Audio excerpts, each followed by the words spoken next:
أعوذ بالله من الشيطان الرجيم بسم الله الرحمن الرحيم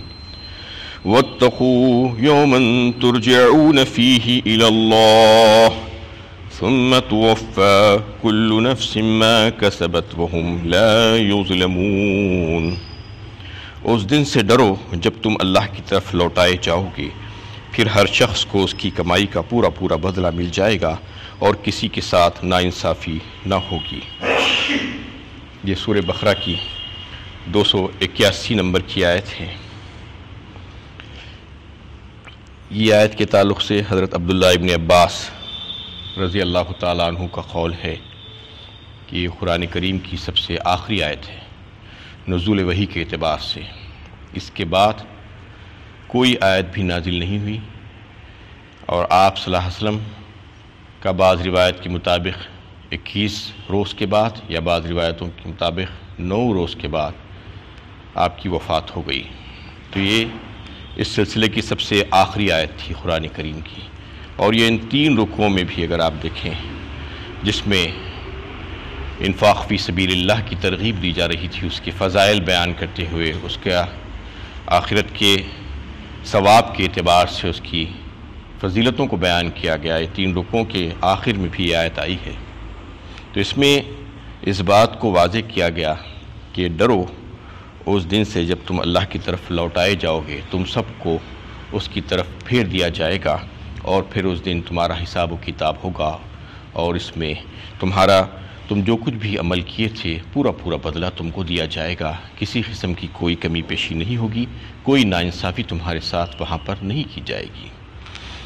تو اس میں اگر آپ دیکھیں تو ایک اعتبار سے تو یہ ہے کہ یہ 3 رکوعوں میں جو احکامات آئے تھے، تو اسلامی معاشی نظام کے تحت اللہ تعالیٰ نے جو احکامات دیے تھے، جو ہدایتیں دی تھی، جو ترغیبات کیے تھے کہ اسلامی معاشی نظام کو قائم کرنے کے سلسلے میں کیا کیا چیزیں ہم سب کو کرنا ہے، تو اس کے تحت ان 3 رکوعوں کے بعد یہ آیت کو اگر دیکھیں اس پس منظر میں، تو یہ بات جو ہے سمجھ میں آتی ہے، یہ مطالبہ کرتی ہے یہ آیت کہ ان تمام احکامات پر تم کو عمل کرنے کا ہے جو اللہ تعالیٰ نے بتائے ہیں۔ اور اگر پورے قرآن کریم، جیسا کہ یہ بالکل آخری آیت ہے قرآن مجید کی، تو پورے قرآن کریم میں اللہ تعالیٰ نے جو بھی احکامات دیے ہیں ان تمام احکامات کو جو ہے روب عمل لانے کا ہے، یہ بتانا مقصود ہے۔ اس میں یہ مطالبہ کیا گیا ہے وہ تمام احکامات کو کس طریقے سے عمل کرنا ہوگا، کہ 2 چیزیں اللہ کے نبی صلی اللہ علیہ وسلم نے فرمایا تھا کہ میرے بعد تمہارے لیے راہ ہدایت ہوں گی، ایک اللہ کی کتاب اور دوسرا میری سنت اور میرا طریقہ۔ تو اللہ کے نبی صلی اللہ علیہ وسلم کو اللہ تعالیٰ نے نمونہ بنا کر بھیجا تھا۔ ایک تو قرآن کریم سے ہم کو ہدایت ملے گی، دوسری لقد کان لکم فی رسول اللہ اسوۃ حسنہ لمن کان یرجو اللہ والیوم الآخر فرمایا سورہ احزاب 22 پارے میں اللہ تعالیٰ نے کہ ایک بہترین نمونہ ہے تمہارے لیے رسول اللہ صلی اللہ علیہ وسلم،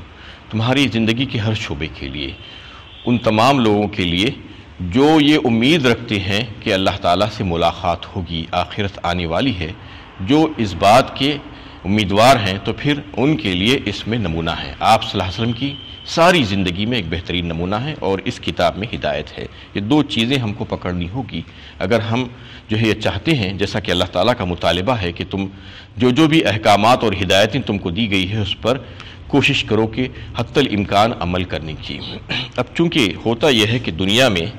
انسان کو اللہ تعالیٰ نے با اختیار بنا کر بھیجا ہے، اس کو دنیا میں کام کرنے کا موقع دینا تھا۔ یہ اللہ تعالیٰ کی حکمت تھی کہ اگر اس کے اختیارات کو ختم کر دیا جاتا تو پھر وہ کچھ بھی کام نہیں کر سکتا تھا، اس لیے اس کو آزادی اور عمل کا اختیار دے دیا گیا، ارادے کا اختیار دے دیا گیا کہ وہ جو چاہے کرے، لیکن اس کے سامنے دونوں راہیں کھول کر رکھ دی گئی، بتا دی گئی کہ یہ خیر ہے، یہ شر ہے، اس کو اللہ تعالیٰ پسند فرماتے ہیں اور یہ دوسری راہ ہے جس کو اللہ تعالیٰ ناپسند فرماتے ہیں۔ لیکن اختیارات دینا ضروری تھا، اگر اختیارات نہیں دیے جاتے تو پھر جو مقصد تھا اللہ تعالیٰ کا یہ دنیا کو بنانے کا اور یہ کارخانہ چلانے کا، نظام حیات کا، وہ سب کا سب بیکار ہو کر رہ جاتا، ٹھپ ہو کر رہ جاتا۔ اس لیے اللہ تعالیٰ نے اس کو اختیارات دیے، لیکن اختیارات کا انسان ناجائز فائدہ اٹھاتا ہے بسا اوقات، اور یہ سمجھتا ہے کہ مجھے کون دیکھ رہا ہے، میں جو چاہے کرتا پھروں، میری کوئی پکڑ وغیرہ ہونے والی نہیں ہے۔ ایحسب الانسان ان یترک سدی، بار بار اللہ تعالیٰ جو ہے اس بات پر متنبہ کیے ہیں انسان کو کہ تم یہ مت سمجھو احسب الانسان ان یترک سدی، یعنی یہ سورہ قیامہ 29ویں پارے میں اللہ تعالیٰ فرماتے ہیں کہ انسان کیا یہ سمجھتا ہے احسب الانسان ان یترک سدی کہ وہ ایسے ہی چھوڑ دیا جائے گا، اس سے کوئی سوال و جواب نہیں ہوگا، کوئی باس پرس نہیں ہوگی؟ افحسبتم انما خلقناکم عبثا وانکم الینا لا ترجعون، فرمایا سورہ مومنون 18ویں پارے میں اللہ تعالیٰ فرماتے ہیں کیا تم یہ سمجھتے ہو کہ تم کو ہم نے ایسے ہی عبث بیکار محمل پیدا فرما دیا کہ تمہارا کوئی کام ہی نہیں ہے، کوئی مقصد ہی نہیں ہے، تم بس عیش پرستی میں پڑ جاؤ دنیا میں اور بس جو چاہے کرتے پھرو، تمہاری باس پرس نہیں ہوگی، تمہارا حساب کتاب نہیں ہوگا؟ تم یہ سمجھ رہے ہو کیا تم کو ایک دن ہمارے پاس لوٹ کر آنا ہے؟ اللہ تعالیٰ اس پہ متنبہ کر رہے ہیں، خبردار کر رہے ہیں بار بار مختلف آیتوں میں۔ آپ دیکھیے کہ آزادی دینا ایک الگ بات ہے، ارادے اور اختیار کی با اختیار بنا کر چھوڑنا ایک الگ بات ہے، لیکن باس پرس ہونا اور سوال و جواب ہونا الگ بات ہے۔ اس لیے کہ دنیا میں بھی آپ دیکھتے ہیں کہ دنیا میں کوئی انسان کو کوئی عہدہ اور منصب دیا جاتا ہے تو اس کے بعد وہ جواب دہ ہوتا ہے، ایسا نہیں کہہ سکتا کہ میں جو چاہے کروں مجھے کوئی پوچھنے والا، ہر ایک کے اوپر کوئی ایک نہ ایک باس ہوتا ہے اور یہ پوچھتا ہے اس سے کہ تم نے یہ کام کیوں کیا، تم نے وہ کام کیوں کیا، اس کو جواب دینا پڑتا ہے۔ جتنا بڑا عہدہ اتنی بڑی باس پرس ہوتی ہے، ہر ایک کے لیے باس پرس ہے۔ جب دنیا میں باس پرس ہے، سوال و جواب ہے، تو پھر آخرت میں کیوں نہیں ہوگا؟ پوری زندگی کی نعمتیں لوٹ لو گے اور جو چاہے کرو گے، سارے جو ہے اللہ تعالیٰ نے تم کو جو عطا کیے ہیں جو اختیارات، وہ اختیارات کا اس کو استعمال کرو گے من چاہے طریقے سے، اس کے بعد تم یہ اگر یہ سمجھ رہے ہو کہ تم سے کوئی نہیں پوچھے گا تو یہ بیوقوفی اور احمقانہ حرکت ہے۔ پوچھے گا، اللہ تعالیٰ یہ بتا رہے ہیں کہ تم سے پوچھا جائے گا۔ وَاتَّقُوا يَوْمًا لَا تَجْزِي نَفْسٌ عَن نَفْسٍ شَيْئًا وَلَا يُقْبَلُ مِنْهَا عَدْلٌ وَلَا تَنفَعُهَا شَفَاعَةٌ وَلَا هُمْ يُنصَرُونَ، فرمایا سورہ بقرہ پہلے پارے ہی میں اللہ تعالیٰ فرما رہے ہیں کہ ڈرو لوگو اس دن سے جس دن کوئی جان کسی کے جان کے کچھ بھی کام نہیں آئے گی، یعنی کوئی کسی کا کام نہیں آئے گا۔ وَاتَّقُوا يَوْمًا لَا تَجْزِي نَفْسٌ عَن نَفْسٍ شَيْئًا وَلَا يُقْبَلُ، کچھ بھی کام نہیں آئے گی،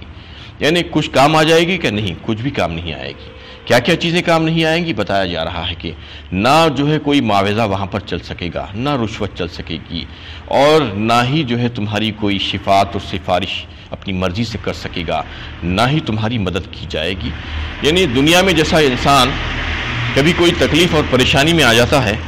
تو اس کو کوئی نہ کوئی صورت نکل ہی جاتی ہے باہر نکالنے کی۔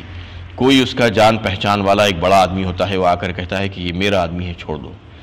اور یا یہ ہوتا ہے کہ کچھ پیسہ دلا کر، معاوضہ دے کر، رشوت دے کر، یا اور کوئی طریقے سے اس کو جو ہے چھڑا لیا جاتا ہے، یا اور کوئی جو ہے کوئی نہ کوئی ایسا طریقہ نکال ہی لیا جاتا ہے، زور زبردستی کر کے اس کو نکال لیا جاتا ہے وہاں سے۔ لیکن اللہ تعالیٰ بتا رہے ہیں کہ آخرت میں وہ تمام کام جو دنیا میں تم کرتے تھے، جو طریقے استعمال کرتے تھے، وہ سارے طریقے بیکار اور رائگاں ہو جائیں گے، وہاں پر کچھ نہیں چلنے والا ہے۔ یا ایھا الناس اتقوا ربکم واخشوا یوما لا یجزی والد عن ولدہ ولا مولود هو جاز عن والدہ شیئا ان وعد اللہ حق فلا تغرنکم الحیاۃ الدنیا ولا یغرنکم باللہ الغرور۔ یہ اس کو اللہ تعالیٰ نے سورہ لقمان 21ویں پارے میں جو ہے اس طریقے سے فرمایا کہ دوسرے لوگ تو درکنار، اے لوگو ڈرو اس دن سے، خوف کھاؤ تم اللہ کا، کیونکہ اس دن کوئی باپ اپنے بیٹے کے کام نہیں آئے گا اور کوئی بیٹا اپنے باپ کے لیے کچھ بھی نفع بخش نہیں ہوگا۔ یعنی آج تو دنیا میں باپ کتنا کرتا ہے بیٹے کے لیے، سب کچھ کر دیتا ہے، حلال حرام کی تمیز کیے بغیر بھی کر دیتا ہے بسا اوقات تو، اور بیٹا باپ کے لیے سب کچھ کرنے کے لیے تیار ہوتا ہے، لیکن وہاں پر بیٹا باپ کے لیے نہیں، باپ بیٹے کے لیے نہیں۔ اللہ تعالیٰ فرما رہے ہیں یہ اللہ کا وعدہ ہے، سچا ہے، اور تم خبردار ہو جاؤ کہ تم اس دنیا میں پر فریفتہ ہو کر اس کے پیچھے مت پڑ جانا اور دھوکے میں مت پڑ جانا، اور وہ دھوکہ باز شیطان جو تم کو کہیں ورغلا نہ دے، تم کو پھسلا نہ دے، تم اس سے خبردار ہو جاؤ۔ اللہ تعالیٰ بتا رہے ہیں یا ایھا الذین آمنوا اتقوا اللہ ولتنظر نفس ما قدمت لغد واتقوا اللہ، اس میں بھی جو ہے ڈرایا گیا سورہ حشر 28ویں پارے میں، اور فرمایا گیا کہ تم یہ دنیا کو سب کچھ مت سمجھو، اس پہ فریفتہ مت ہو جاؤ، بلکہ یہاں سے آخرت کی تیاری کرنا ہے تمہیں۔ آخرت کی تیاری کے لیے تم کو یہاں پر بھیجا گیا ہے، اور تم اچھی طریقے سے دیکھ بھال لو، ڈرو اللہ سے کہ تم نے اپنے آگے کیا توشہ بھیج رکھا ہے، یعنی آگے کے لیے، آگے والی جو زندگی ہے اس کے لیے تم نے کیا تیاری کر کے رکھی ہے۔ دنیا میں تو تم بہت تیاریاں کرتے ہو، تھوڑے تھوڑے سے جو ہے دنوں کے لیے کہیں پر جاتے ہو، تو اس کے لیے تم تیاری کرتے ہو، جبکہ وہاں تو تم کو ہمیشہ کے لیے جانا ہے، تو پھر تم ہمیشہ کے لیے کیا تیاری کر رہے ہو؟ یہ بار بار اللہ تعالیٰ خبردار کر رہے ہیں اور بتلا رہے ہیں۔ من ذا الذی یقرض اللہ قرضا حسنا فیضاعف لہ اضعافا کثیرہ واللہ یغبس ویبسط والیہ ترجعون۔ سورہ بقرہ دوسرے پارے میں جو ہے اللہ تعالیٰ فرما رہے ہیں کہ کون ہے جو اللہ تعالیٰ کو قرض دے، اچھا قرض، بہترین قرض، قرض حسنا، اخلاص کے ساتھ قرض دینے والا کون ہے؟ اس میں یہ بتانا مقصود ہے کہ اللہ تعالیٰ کی راہ میں تم خرچ کرو، اور یہ خرچہ تمہیں نہیں ہونا چاہیے کہ تم خرچ کرو گے تو تمہارا مال ختم ہو جائے گا یا کم ہو جائے گا، بلکہ اللہ تعالیٰ ہی کی قبض قدرت میں ہے سب کچھ، اس کو کم کرنا یا زیادہ کرنا، بڑھانا، فراخی اور کشادگی اور کمی جو ہے اسی کے ہاتھ میں ہے۔ تم جو کچھ بھی کرو گے اس کا پورا پورا بدل تم کو ملے گا، اور ایک دن تم کو اس کے پاس لوٹ کر جانا ہے، یہ سمجھ لو کہ اس کے لیے تم یہاں سے تیاری کرو۔ تو اس سلسلے میں اس آیت کے ضمن میں جو ہے یہ بات، ذیل میں یہ بات آتی ہے کہ یہ آیت کے نازل ہونے کے بعد جو ہے 3 گروہ ہو گئے لوگوں کے، اور 3 گروہ جو ہوئے اس میں ایک گروہ تو یہ تھا جو انتہائی بدنصیب لوگوں کا تھا۔ بدنصیب لوگ وہ تھے کہ جو اس آیت کو اور اس آیت کے حکم کو سننے کے بعد یہ کہنے لگے کہ اچھا اللہ تعالیٰ ہماری طرف محتاج ہو گیا ہے، اور یہ کہنے لگے لقد سمع اللہ قولا قالوا ان اللہ فقیر ونحن اغنیاء، فرمایا سورہ آل عمران میں اللہ تعالیٰ نے اس کا تذکرہ فرمایا، کہنے لگے کہ ہم تو غنی ہیں، اللہ تعالیٰ فقیر ہے، معاذ اللہ، ایسی جو ہے بدبختانہ حرکت انہوں نے کی۔ اور دوسرا جو گروہ تھا وہ بدبختوں کا تھا کہ ان کو اللہ کی راہ میں خرچ کرنے کے لیے کہا گیا تو ان کا دل نہیں بڑھا، اور اس بات کی ان کو توفیق نہیں ہوئی کہ اللہ کی راہ میں مال کو خرچ کرے، کنجوسی اور بخل کی وجہ سے وہ پیچھے ہٹ گئے۔ تیسرا گروہ جو تھا وہ خوش نصیب لوگوں کا تھا، وہ لوگوں نے جب اس حکم کو سنا تو فوراً آگے بڑھے اور اپنا بہترین مال اللہ کی راہ میں قربان کر دیا۔ حضرت ابو دحدہ رضی اللہ تعالیٰ عنہ کا واقعہ اس سلسلے میں بیان کیا جاتا ہے کہ وہ حاضر ہوئے اللہ کے نبی صلی اللہ علیہ وسلم کی خدمت میں، اور آ کر جو ہے انہوں نے عرض کیا کہ یا رسول اللہ، کیا اللہ تعالیٰ ہم سے قرض مانگتے ہیں؟ حالانکہ اللہ تعالیٰ تو اس بات کے جو ہے ان کو یہ بات کی ضرورت نہیں ہے، خرچ کی ضرورت نہیں ہے، وہ تو اس سے مستغنی ہے۔ تو اللہ کے نبی صلی اللہ علیہ وسلم نے فرمایا کہ ہاں اللہ تعالیٰ تم لوگوں سے قرض مانگتے ہیں، اس کے بدلے میں تم کو جنت عطا فرمائیں گے۔ تو فوراً انہوں نے رسول اللہ صلی اللہ علیہ وسلم سے کہا کہ یا رسول اللہ آپ اپنا ہاتھ آگے بڑھائیے۔ جب آپ صلی اللہ علیہ وسلم نے ہاتھ آگے بڑھایا تو انہوں نے کہنا شروع کیا کہ میرے 2 باغ ہیں یا رسول اللہ، اور وہ دونوں باغوں کو میں اللہ کی راہ میں دینا چاہتا ہوں۔ اس پر آپ صلی اللہ علیہ وسلم نے فرمایا کہ تم ایسا کرو کہ ایک باغ کو اللہ کی راہ میں وقف کر دو اور دوسرے باغ کو اپنے اہل و عیال کی ضروریات کی تکمیل کے لیے رکھ لو۔ تو پھر سے انہوں نے کہا کہ آپ گواہ رہیے کہ میں اپنا سب سے اچھا اور بہترین باغ جس میں 600 کھجوروں کے درخت ہیں، وہ باغ کو اللہ کی راہ میں دے دیتا ہوں۔ تو اللہ کے نبی صلی اللہ علیہ وسلم نے فرمایا کہ اللہ تعالیٰ تمہیں اس کے بدلے جنت عطا فرمائے، اور وہ جا کر اپنی بیوی کو بھی اس کی اطلاع دی تو وہ بھی جو ہے اس کے تعلق سے بہت خوش ہوئی اور کہا کہ آپ نے بہت اچھا سودا کر لیا ہے۔ اللہ کے نبی صلی اللہ علیہ وسلم نے اس پر ابو دحدہ رضی اللہ تعالیٰ عنہ کو فرمایا کہ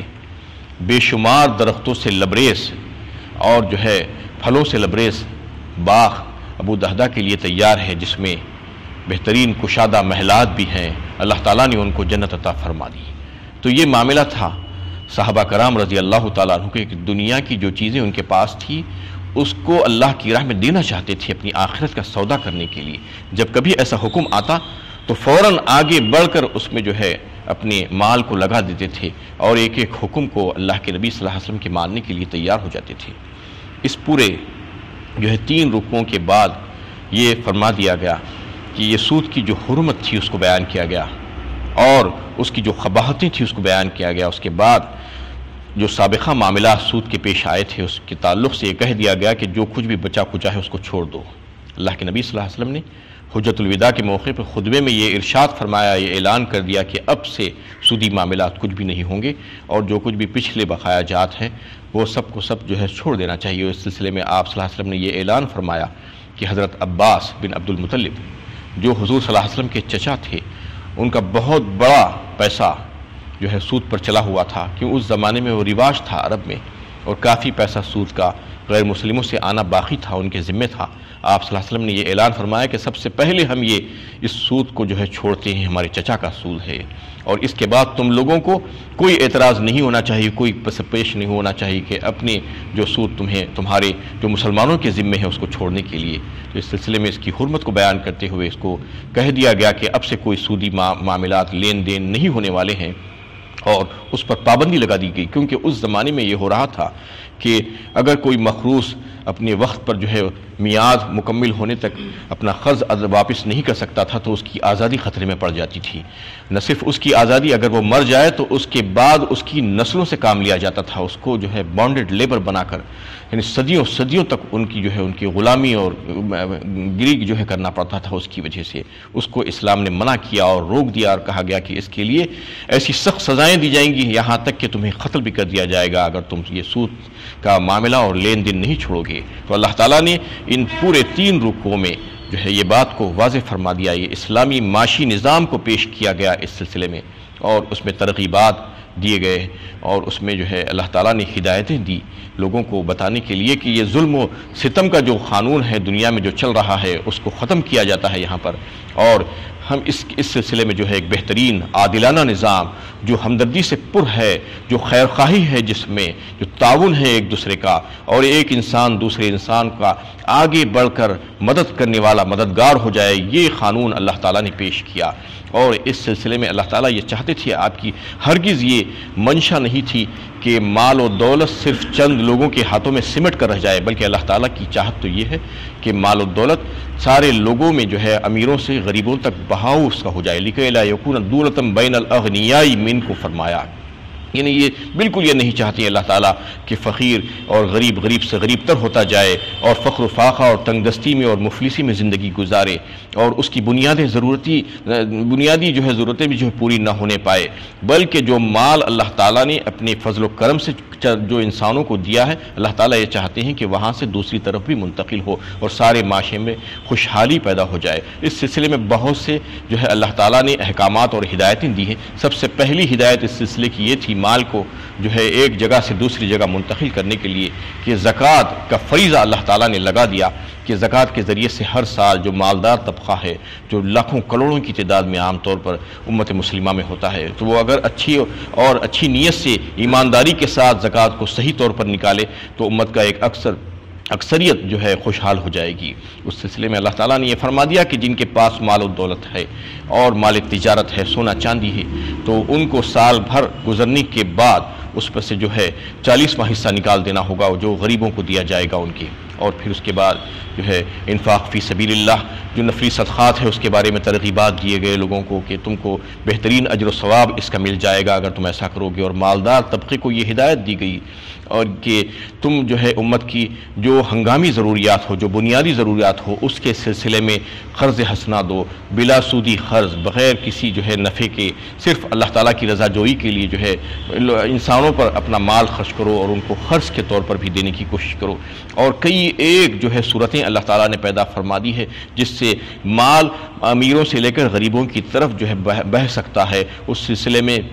جو ہے میراث کی تقسیم کا معاملہ آیا کہ جو مرنے والا جو ماں باپ اور قریبی رشتہ دار ہیں اس کا مال اس کے جو ہے اقربا میں تقسیم ہوگا، اس کے آل اولاد میں تقسیم ہوگا۔ اسی طریقے سے بذریعہ وصیت جو ہے انسان اپنے مال کو کسی کے لیے لکھ سکتا ہے کہ میں فلاں چیزیں جو ہیں ان کو اور ان کو دینا چاہتا ہوں۔ اور پھر مال غنیمت کا معاملہ اللہ تعالیٰ نے رکھا، مال فے کا معاملہ اللہ تعالیٰ نے رکھا، اور نظریں ہیں اور جو ہے کفارات ہیں کہ قسم کو توڑنے کے کفارات اور دیگر کفارات ہیں، دم کا معاملہ ہے، یا اور کوئی جو ہے انہیں کھانا کھلانے کا معاملہ ہے، قربانی دینے کا معاملہ ہے۔ یہ ساری چیزیں اللہ تعالیٰ نے ایسی صورتیں بنا کر دنیا میں رکھ دی ہے کہ مال امیروں سے لے کر غریبوں کی طرف بہنا شروع ہو جائے اور سب پورے کا پورا معاشرہ خوشحال ہو جائے، اور اللہ تعالیٰ کی رضا جوئی کی خاطر لوگ اپنے مال کو خرچ کریں بغیر کسی دنیاوی مفاد کو دیکھتے ہوئے، معاشرے میں جو ہے خوشحالی ہو جائے گی، اور اس کی وجہ سے جو ہے جو سود کی جو لعنت ہے وہ ختم ہو جائے گی۔ اللہ تعالیٰ یہ چاہتے ہیں کہ معاشرے سے سود جو ہے نکل جائے، سود سے پاک معاشرہ ہو جائے، اور لوگوں کو جو ہے اس کے بدلے میں اللہ تعالیٰ آخرت میں بہترین اجر و ثواب عطا فرمائیں گے۔ وآخر دعوانا ان الحمد للہ رب العالمین۔